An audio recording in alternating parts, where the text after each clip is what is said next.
Shalom Talmudim. In this video I'm going to go over some of the highlights of Jonah 1, 6, and 7. Or highlights or lowlights perhaps, depending on your perspective. But I'll just hit through some of the important grammatical stuff, some of the things that several of you missed, and just so we're all on the same page for it. So Vayikrav, and he drew near, or approached, Elav, to him. You can see the vav here on the end is the third masculine singular suffix, him, referring back to Jonah. Rav hahovel, Rav hahovel.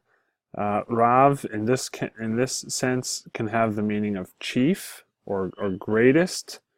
It's the root of rabbi, which is teacher, a great one. Rav, chief. Hahovel, of the sailors. Hovel is one of the words for sailor. So chief sailor, captain. Jack Sparrow. Yak Jonah, if you will. Jack Sparrow. So the captain approached him. Vayomer lo. Now this lo here, a few of you missed it and had it as a negative particle, lo. But that particle is spelled lamed holam aleph. And here we have the preposition lamed with the third masculine singular suffix. So this is the 3ms suffix when it's attached to certain separable prepositions, where it takes this yod connector as a connector vowel. This is when the 3ms suffix is attached to, this is also, by the way, the 3ms suffix attached to plural nouns when the yod actually means something, which is an indication of plural noun. Here is attached to inseparable prepositions like lamed and beit, and also singular nouns. And he said to him, Ma lecha nirdam. Lecha here being to you. What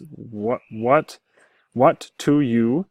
Nirdam is a nifal participle. You can see clearly the nifal, noon followed by the hirik, followed by a closed syllable and the a vowel. If it's a patach, it's a 3ms affix or perfect form. The kametz is a participle. It's the only difference between a 3ms perfect and an ms masculine singular absolute MSA participle is the kametz and patach. The dagish here, by the way, in the dalet is dagish lene because the syllable is closed here. So what's it to you? So sleeper or sleeping one. What's with your sleeping? Why are you sleeping? How could you be sleeping? Those are the sorts of ways you could render that. It's an incredulous question, right?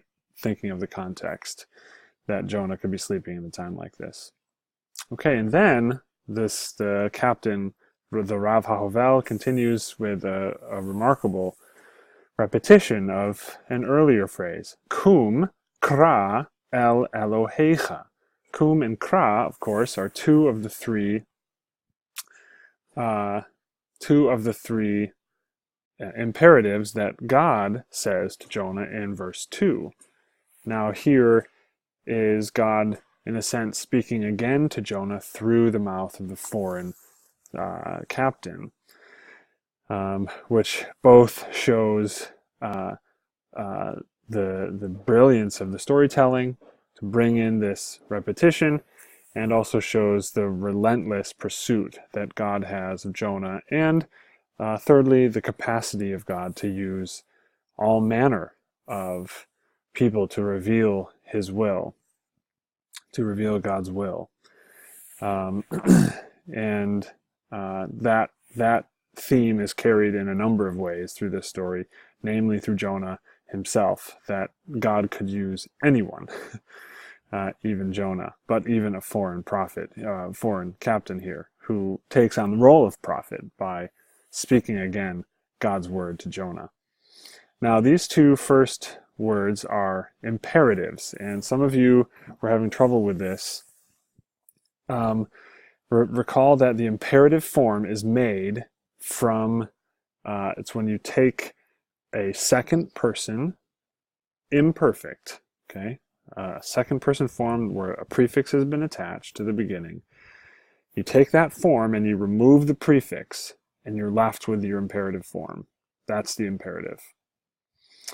It's the same way in English. If you say, you will go to the street, or you will go to the library, if you remove the pronoun, you, and then you take off in English the word will, which determines the tense, future, you take off the pronoun and you're left with go to the library or go to the street.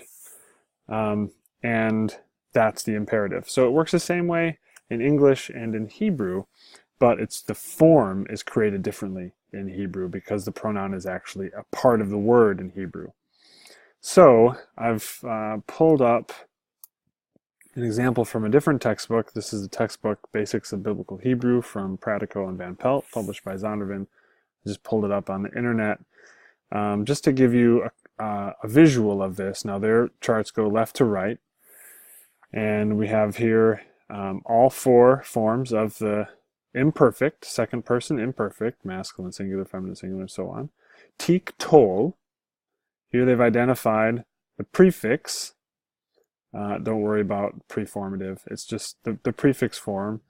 They take off the prefix in red, and you're left with the imperative form. Ketol, ketol. So for most forms, the most common form is the masculine singular, but also masculine plural is another common form. But in the masculine singular form, you're left with this shva under the first root letter. That's a clear indication of the imperative. Okay, you've got the shva there under the first root letter. And no ending tells you it's masculine singular. Now, if you did have an ending on the end, say you go down to the second masculine plural, if you have the shurik vav on the end, now in that form you're not going to have the shiva, because you can't begin a word with two shivas. So if you take off the prefix here, you're left with shiva. Shiva, the first one, that's just the way that Hebrew works because of the mechanics of speech. You don't want to start you don't want to start a word like that. So the first one, it becomes a hierik. And the ending will be what will communicate to you that you're in plural. Okay, so kum, kra, get up, cry out, el Eloheicha, to your God, the God of you. Ulai, perhaps, yitashet, yitashet. This is a classic hitpael form. You've got the it, ae,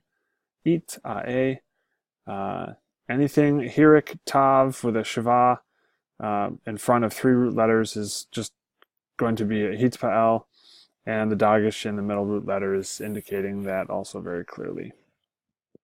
Okay, lanu here on the end, preposition with the first common plural suffix, to us.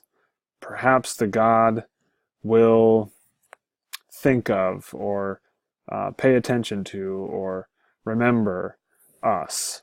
Velo noved, and we will not perish, right? So the noon here is not the nifal, because there's no clear sign of the nifal.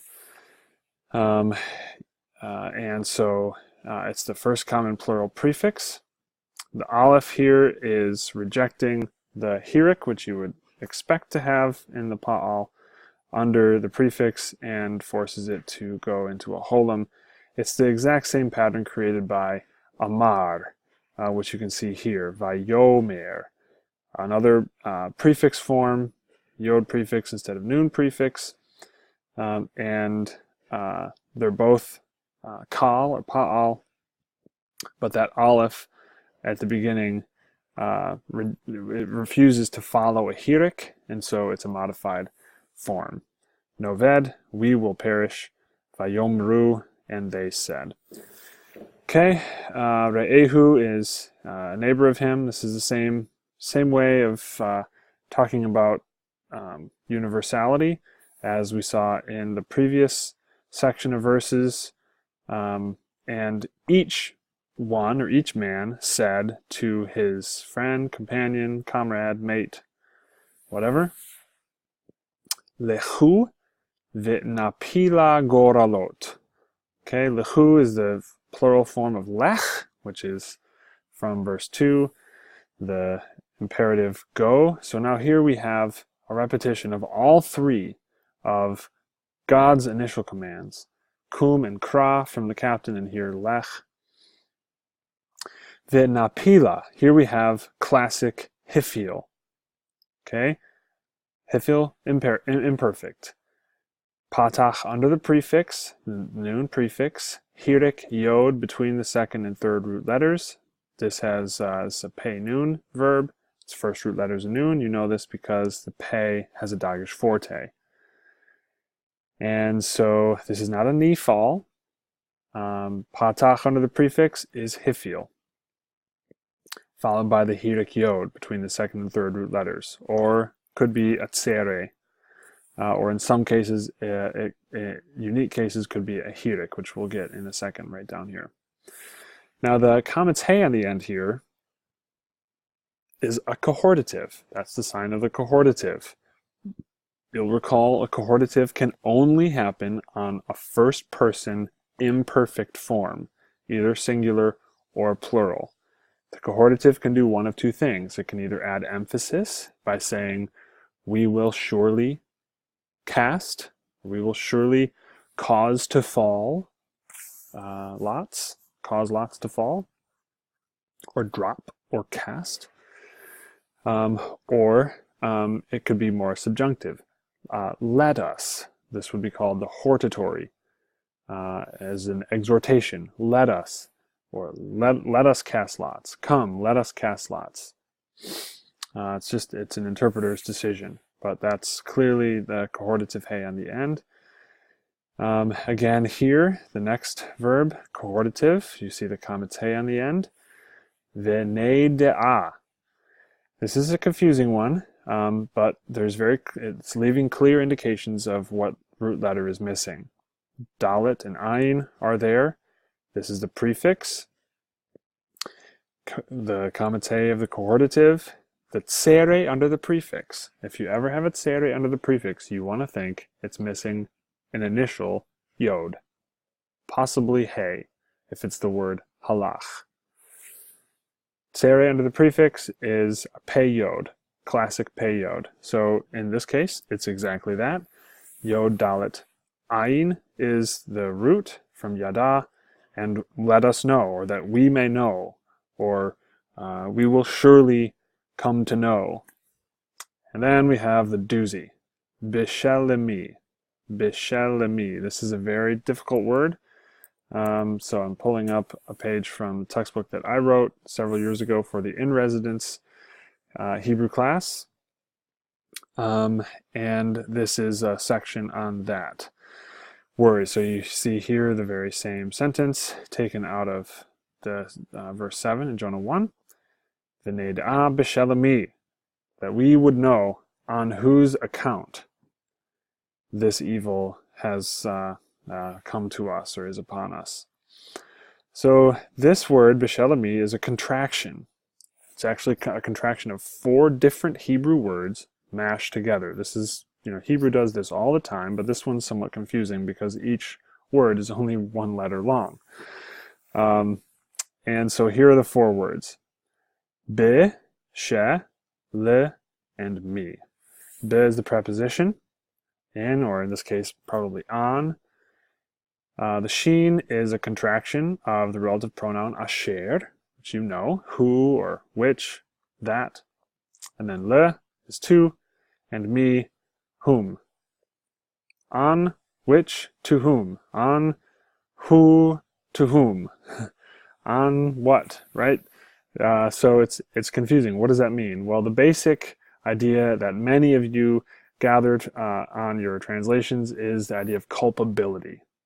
It's the who done it question. On whose account? Whose fault? It's getting at why. Why is this evil? Why has this storm, this evil, this calamity, this disaster come upon us? And so they resort to the casting of lots, and that's the context in which Bishelami comes.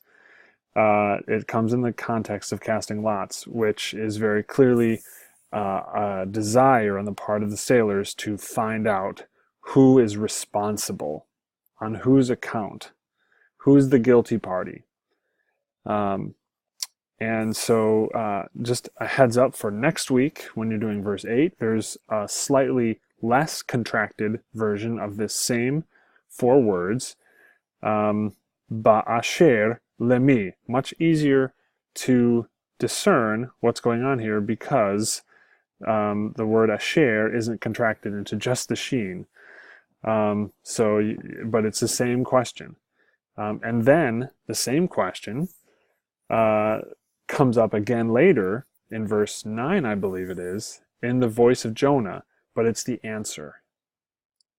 So the question is posed twice, the same basic construction, Bishelami, Ba'asher lemi, and then Jonah provides the answer. And the answer is the only thing that changes is, it's quite brilliant. Me, which is the question word, who or whom, is replaced with the first person singular suffix, me. It's on my account. Ve she li. So that's a significant moment in the unfolding drama. Okay, so Bishelami, on whose account is this evil to us? So then we go back into the pair here. Pilu Goralot. This is the narrative fulfillment of the sailors' earlier cohortative, let us cast lots, and they cast lots. Okay, so what we have here, we have all the markings of a hifil imperfect, except it's a shortened form. And what you'll often find in the mesa pair or in the vav consecutive, you'll find this shortened form. So if the verb form can be reduced, it will be in some way in the vav consecutive. So vav patach dagesh in the prefix, so it's clearly vav consecutive. And then patach under the prefix is telling you it's a hifil, most likely. Dagesh in the pei is the root letter nun. And then here we have between the second and third root letters the hirik, which is the reduced form of the hirik yod, which you usually have in the hifil. So, but you can hear it, right? Vayapilu. Vayapilu. You hear that long E from the hifil, and they cast goralot. And now we have interesting sort of wordplay with that's not wordplay; it's more like stem play. And so the narrator says they caused to fall the goralot, and it fell the goral. The lot fell. So here we have the hifil of nun pei lamed, and here we have the kal nun pei lamed. You know, it's the kal because of the vocal pattern, right? E-O. E-O. Hirik holem. And again, the nun is rolled up into the pei. And the lot fell al Jonah, upon Jonah. Yeah, I think that's it. Hopefully this was helpful. Shalom.